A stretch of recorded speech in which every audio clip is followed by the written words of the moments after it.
सिफारती आदाब भी कुछ होते हैं, कुछ सीख लेता है बंदा। मैं नरेंद्र मोदी साहब की स्टेटमेंट से बिल्कुल एग्री करता हूं। उन्होंने कहा है कि by 2047 we will be the developed country, और बिल्कुल इस वक्त अमेरिका भी उनकी पहुंच चाट रहा है, रशिया भी उनके पहुंच चाट रहा है, और दुनिया के हर मुल्क के अंदर Indian diaspora is very instrumental. सबसे बड़ा फर्क, कोई हल नहीं है पाकिस्तान की ये माइशत को और मुल्क को सुधारने का। वर्ल्ड बैंक और IMF अब कह रही हैं कि पाकिस्तान इंतशार की तरफ जा रहा है, सिविल अनरेस्ट की तरफ जा रहा है, श्रीलंका वाले सिचुएशन की तरफ जा रहा है, क्योंकि इनके पास अब कोई हल नहीं है इसका। पाकिस्तानी बाहर जाते हैं तो मजदूरी करने जाते हैं, अनस्किल्ड होते हैं, बॉर्डर इलीगल क्रॉस करके जाते हैं पाकिस्तानी। भारतीय सिटीजन जाता है, 7 डिग्री मास्टर्स लेके जाता है कंप्यूटर साइंस में, वो वीजे लेकर जाते हैं, वो वहां जाके एक पाकिस्तान, वो अपना भारतीय डायस्पोरा बनाते हैं, और जितनी उनकी आबादी है या उनकी इंस्टीट्यूशन या जितनी रिसर्च है फार्मास्यूटिकल में, IT में, आप देखेंगे कि आने वाले दिन में हर मुल्क के अंदर डायस्पोरा उनका होगा और इंस्ट्रूमेंटल होगा। और आपको अगर आप उनके साथ अपने रिलेशनशिप बेहतर नहीं करते तो नुकसान आपका। सच पूछें, दिल खून के आंसू रो रहे हैं। ये हैं हमारे लीडर, ये हैं हमारे नुमाइंदे, जिनकी बॉडी लैंग्वेज देखकर इन्हें आप देख लें कि कोई मिस्टर बीन से तशबीह दे रहा है और कोई इन्हें चार्ली चैपलिन करार दे रहा है, जो कि अफसोस की बात है हमारे लिए। आलमी सतह पर जगहसाई हो रही है।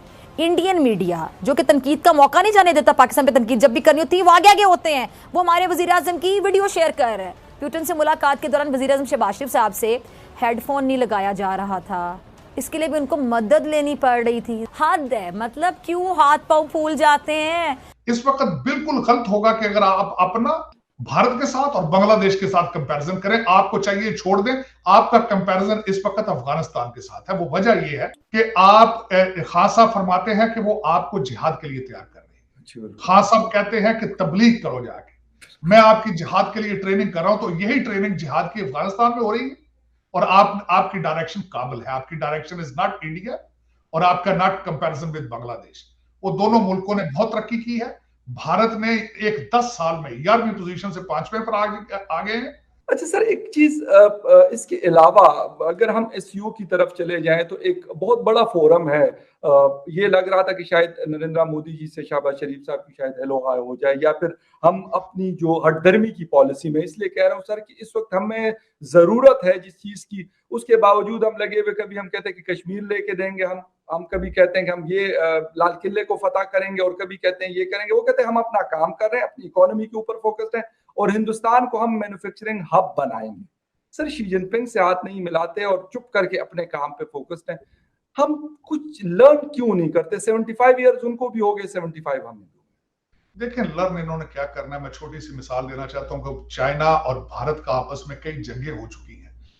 उनकी कितनी टेंस सिचुएशन पिछले अरसे में रही है, लेकिन ट्रेड आपके ट्रेड के हालात ये हैं कि आपका सैलाब की वजह से आपकी सारी फसलें तबाह हो चुकी हैं, आपकी सारी वेजिटेबल तबाह हो चुकी हैं, लेकिन आप बॉर्डर से वहां से आलू और टमाटर और दूसरी चीजें मंगाने के लिए बॉर्डर से तैयार नहीं है, क्योंकि आप सियासी तौर पर मैच्योर ही नहीं है, आप अपने मुल्क के साथ मुखलस ही नहीं है। आपका प्लान क्या है, जरा गौर से मैं बताता हूँ। मैं पाकिस्तान की एक एक खबर सारा दिन मैं रिसर्च करता हूँ, मुझे शौक है पॉलिटिकल साइंस का। आपकी रूलिंग एलीट ने सोल्यूशन ये दिया है कि हम भारत से सब्जियां दुबई ले जाएंगे, दुबई से वापस पाकिस्तान लेकर आएंगे। देखिए जरा, ये प्लान है।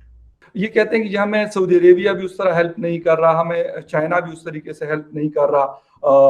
इंडिया से हम कहते हैं कि जिस तरह आपने बताया कि पहले दुबई सब्जियां जाएंगी और फिर वहां से दुबई से होके शायद वो उसके ऊपर कोई और चीज हो जाएगी, कोई और केमिकल चढ़क के वो फिर हमारे पास आएंगी।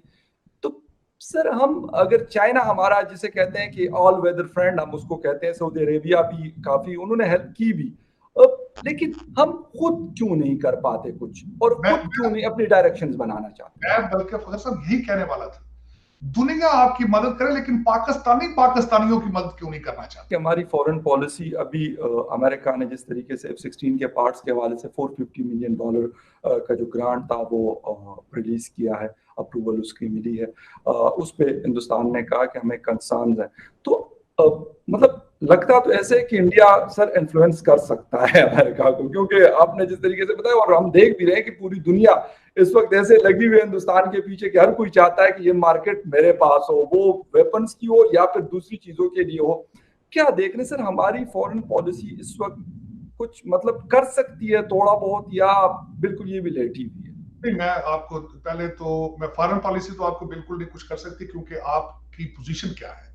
आप जहां जाते हैं पैसे मांगते हैं जी।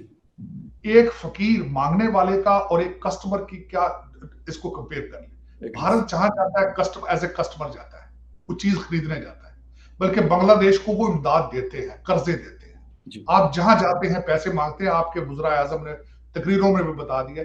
तो एक फकीर रोजाना जब दरवाजे पे आ जाए तो किस तरह लोग उसको ट्रीट करते हैं। That's exactly how the people the world is treating. हमारे शहबाज शरीफ साहब ने एक दिन फरमाया कि मैं अब खलीजी मुल्कों में भी फोन करता हूं तो वो समझ जाते हैं शायद मैं पैसे मांग रहा हूं। तो वो यही आगे, this is what your foreign policy is. उन्होंने खुद ही डिफाइन कर दिया हमारी फॉरेन पॉलिसी, बिल्कुल यही फॉरेन। अब उसके उसके कंपैरिजन उसका मैं भारत के F-16 के बारे में बड़ी डिटेल बताऊंगा, क्योंकि अमेरिका इन्वॉल्व है। I am sitting in Washington. जी जी। देखिए, भारत की फॉरेन पॉलिसी या उनको अपनी इकोनॉमिक ग्रोथ के ऊपर इतना उनको फख्र है, इस चीज का इतना घमंड है उनको कि उन्होंने अगले दिन स्टेटमेंट दी है कि हमें अमेरिका को चाहिए था, हमसे पूछ के पाकिस्तान को देता। उसकी क्लैरिफिकेशन देखे अमेरिकन ने दी है, आगे वो देखें जरा, सुनने वाली बात।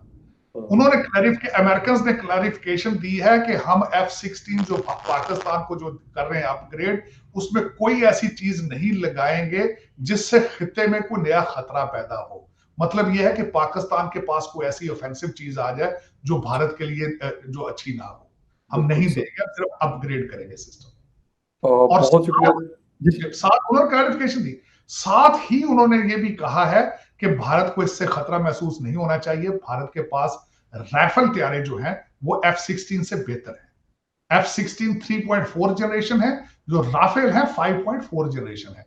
और दूसरा, बल्कि उन्होंने यहाँ पे मीडिया में जो एक आर्टिकल मैंने पढ़ा है, उन्होंने कहा मिग 2000 जो है वो भी F-16 का मुकाबला कर सकता है, जो इनके पास ओल्डर वर्जन है। आपके पास 82 इस वक्त F-16 है। तो सिर्फ थोड़ा सा सबक सिखाने के लिए उन्होंने पाकिस्तान के साथ किया, वरना पाकिस्तान की ना फॉरेन पॉलिसी थी, ना है, ना होगी। क्योंकि उसकी वजह यह है, आप मुआशी तौर पर आजाद नहीं है, आप जहां जाते आप करप्ट तरीन है, दुनिया को पता चल चुका है। आपने बहुत तरक्की की है, लेकिन पाकिस्तान के अंदर नहीं की, आपने दुबई और लंदन में तरक्की की। ये आप क्या ख्याल है, जो लोग कंप्यूटरों पे जो आपकी बातें सुन रहे हैं, जो आर्टिफिशियल इंटेलिजेंस के मूजद हैं, उन्हें नहीं पता कि आप क्या कर रहे हैं? आपके अकाउंटों के बारे में आपको उनको कोई अंदाजा नहीं, सब पता है। रूसी सदर पुतिन और तैयब उर्दवान समेत दीगर रहनुमाओं को उज़्बेकिस्तान की सौगात पेश की गई। हमारे वज़ीर आज़म साहब को भी मौका दिया गया कि जनाब आगे आ जाएं, मतलब वो पीछे कहीं थे तो उन्हें भी मौका दे दिया गया कि भी आप भी आएँ और ले लें, जिसको मुस्लिम लीग नून तवज्जो करार दे रही है। अब आप खुद फैसला कर लें।